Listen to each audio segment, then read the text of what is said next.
No doubt. Greg in Nettleton says, I think y'all are great. I choose to live in love rather than malice, hatred, and judgmentalness. Y'all are great. Love, Greg. Appreciate that, Greg. Thank you for listening. I know you're a regular member of our audience and engage with us on the C Spire text line, and really do appreciate that. Stanley in Lafayette, Louisiana. Have y'all forgotten about the Black Panthers at polling voting places? But we're trying to keep people from voting, as I recall. That was in the one of the Barack Obama elections.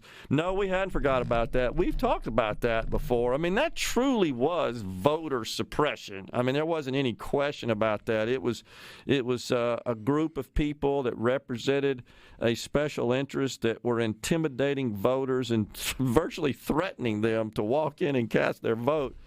No, that doesn't get talked about no more than previous incursions and violence at the United States Capitol that occurred. Remember, Rhino, a couple of weeks ago, we looked that up. Going back to 1915, there was a Harvard professor that set bombs off, and some Puerto Rican nationalists in 1954, I believe, that went to the gallery and shot members of Congress.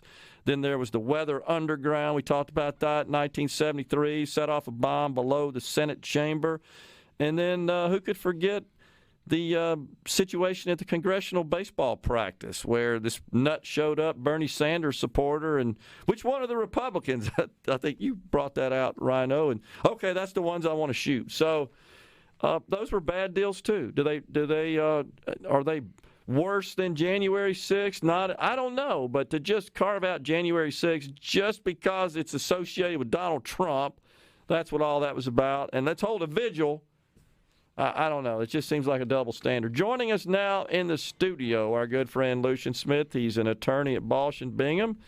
And I think we're going to see Lucien fill in here in the chair. Looking forward to it, Gerard. Yeah. Appreciate you letting me watch how all the magic happens here. Yeah, absolutely. Enjoy having you in as always, my friend. And we got a lot to talk about, a lot to discuss because we've got so much going on in Washington. And, of course, we have our legislature in session, and they are deliberating. They're off to a quick start, as we heard Scott Waller talk about.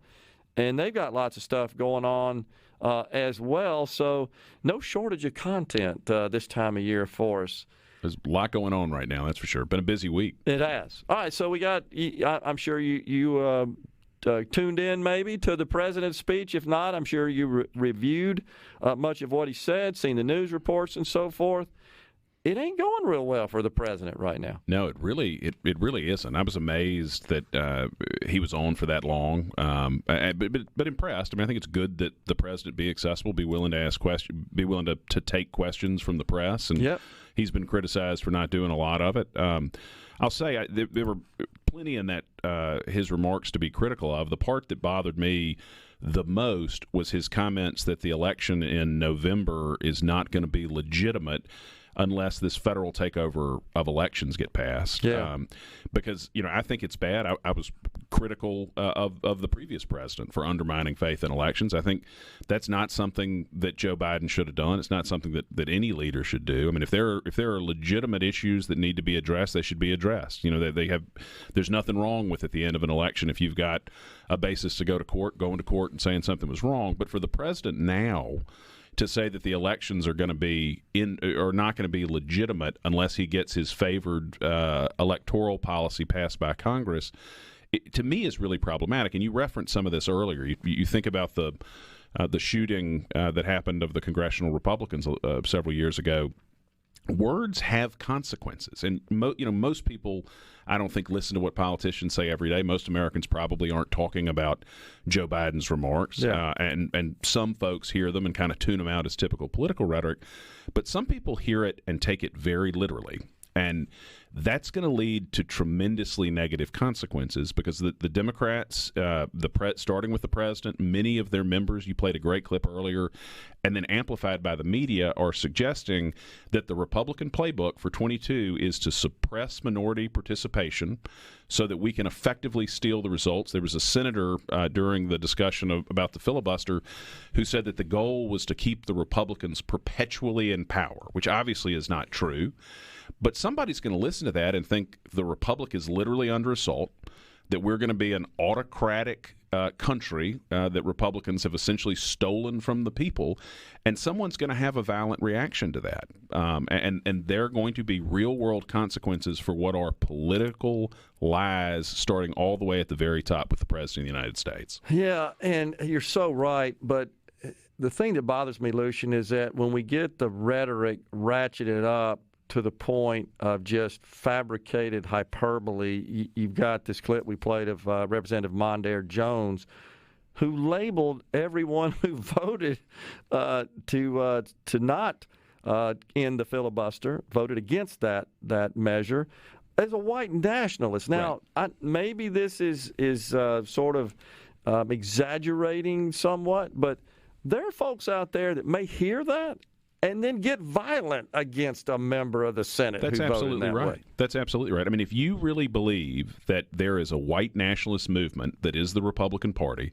that is about to suppress the vote of African Americans in the same way that the terrible folks like Bull Connor did in the 1950s and 1960s, right. Well, that is a cause to take up arms. I mean, you should go to the courts, you should go to the ballot box, and if you're unsuccessful, you've got to defend our republic. And you're right, there are a lot of people who are going to tune it out, but there are going to be some people who take it literally, and they're going to act on that.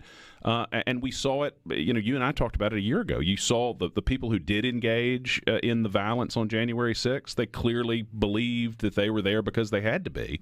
And the same thing is going to happen with Joe Biden doing it. And we need, on both sides, we need to take the rhetoric down. But I think it's shameful that President Biden suggested that the elections in the fall were going to be illegitimate if these bills didn't pass. If we don't move past this concept that everything is about race and that every disparity is a function of racism, I don't see how we ever heal the wounds in this country that have been opened up and how we ever really move forward. Every disparity in it, that's like saying that I can't hit it as far as Tiger Woods because of my race. Right. No, I just ain't as good. I don't possess his talent, no matter how hard I work at it. Well, and that's what makes this the creeping in of critical race theory into K-12 education so insidious, because when I was growing up, we were told the goal to be a non-racist society was to not associate specific characteristics with people because of their race. That you were supposed to value somebody based on their personality, their characteristics, their ability to achieve. Yeah. And now their value. Exactly, their value. And now we're being told, or at least this CRT movement wants to indoctrinate children to believe that all white people are oppressors and all people of color are inherently oppressed. Now, there are legitimate historical grievances, and we should absolutely be teaching children the history of the United States. But this idea that America is systematically and inherently racist and irredeemably racist, I mean, that is a big part of what younger people are teaching, and it plays directly into this far left, sometimes legitimately Marxist goal that people have. I mean, this is a sort of neo-Marxist movement that's creeping in little by little, and I think it's important that people fight it. And there's legislation moving right now through the legislature to ban CRT, and I think that's a good thing. And you hear people say, well, it's not a problem yet in Mississippi. Well, I don't know if it's being taught anywhere, but why not ban it while it's not being taught so that it doesn't start creeping in? Yeah, I totally agree. One of the things that happened a couple of weeks ago, but thankfully it looks like has been revoked in most cases. You had the FDA, you had the city of New York, you had Minnesota, Utah, all ordering that critical health care should be dispensed and prioritized to minorities. Like, that's not the way healthcare is supposed to be dispensed. I thought you're supposed to go through a triage process to determine who needed it the most if you have a shortage of the supply of the care. Absolutely. It should go to people based on who has the highest need for it. And you saw that with vaccine delivery last year. Chicago and some other places made a point, California, of saying we're only going to give it out in certain communities. That's crazy. We had somebody that texted us earlier, I can't remember who it was, Rhino, and we pointed this out, that you got the city of Washington, D.C., Mayor Muriel Bowser, African-American female, who's requiring vaccine proof and proof of ID to just essentially engage in society, go to a restaurant, a store, what have you. But when it comes to voting, oh, no, you don't need anything. I mean, how is one racist and one? The double standard is mind-boggling, and it's disturbing. We got final segment coming up. Lucien will be back with us. If you hadn't heard, folks, Meatloaf, 74, passed away. And who else was it? Louis Anderson. Yeah, Louis Anderson, excuse me. Yep. Anyhow, we are back in the studio. We've got final segment underway. Lucien Smith, who's going to be filling in from time to time when we're away. Appreciate that. Been shadowing today, taking it all in. He's going to do great in the chair. So, we were just talking, Lucien, about this ratcheted up hyperbole that I don't think serving any purpose, and I think the noise is starting to get tuned out. The reality is, Americans shouldn't have to worry about what the heck these people in Washington are doing. The fact that we do, and we are, and it means that they got too much power. That is exactly right. They shouldn't have to worry. That's exactly right. I mean, the federal government is supposed to do a handful of things. The enumerated powers laid out in Article 2 are very clear on what they should be doing. It's gotten bigger and bigger and bigger. But you're right. It should not matter as much as it does to people, because they ought to be doing the handful of things that the Constitution leaves to them, and the rest of it should be handled at the states, and it ought to be handled at the most local level in the state additionally. Totally. So when the president the other day made the statement that Republicans don't have a plan, I think the thing that's hard for those that are adherents to the concept that the federal government should in fact conform to the Constitution and its appropriate functions under the Constitution, as you just indicated, often that means two things from a government perspective and legislative perspective, policy perspective: doing nothing or taking down stuff that's been done that was bad. Right. And it's harder to sell that. And we don't do as good a job, I feel like, as a party selling that as do those that are selling, I'm going to give you this, I'm going to give you that. I mean, that's easy. Right. Oh, look, I mean, the Democrats are always going to win on narrative. They're always going to be able to say, vote for us because we help people. Yeah.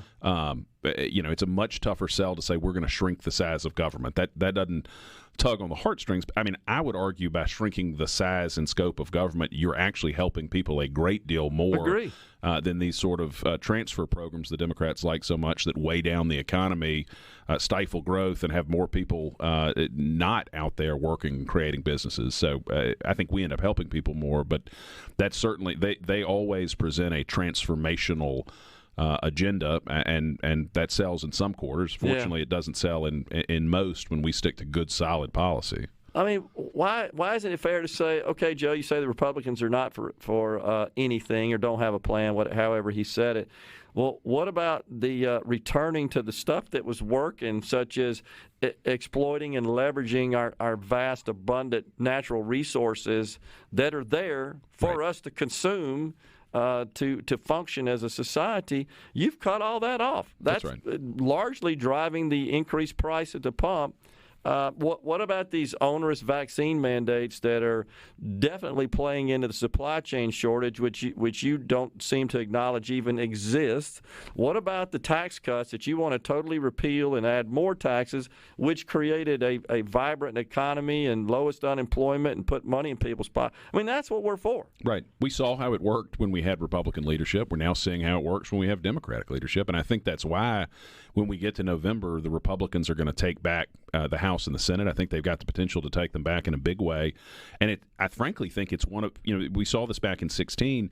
The Democrats don't want to admit that their policies are out of step with what most Americans want. And so rather than say, well, maybe we should have talked about bread and butter issues like better jobs and better schools and not bathroom issues in North Carolina for transgender issues, instead of saying that, they said, oh, well, the Russians stole the election in 2016 because of this collusion. Exactly. And now they're going ahead and sort of advancing the story that, well, it's all going to be because of voter suppression when we get walloped in November. And that's also going to be a lie. It's because they're unwilling to grapple with how out of touch they are with most Americans. It's a great point. So people under 30, CBS just conducted a poll. They turned out record numbers, of course, in 18 and 20.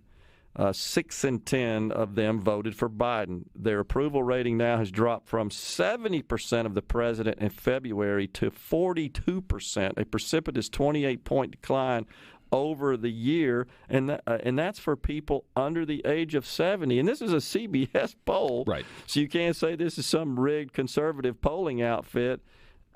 They've got to certainly. I know presidents look at polls every day. He dismisses them, though. Well, yeah. He says he dismisses them. I suspect he goes back and sweats bullets when he's not in front of the cameras. Every politician says they dismiss them when they're not good. I don't pay attention. Unless it was 70% in his favor. Look at my poll numbers. That's exactly right. Lucian, appreciate you being in the studio today. Great to be here, Gerard. It has been quite the eventful week here, hasn't it, Rhino? Yeah. You and I will be back at it again next week. Until then, we hope you have a very good weekend. Stay safe. God bless everyone.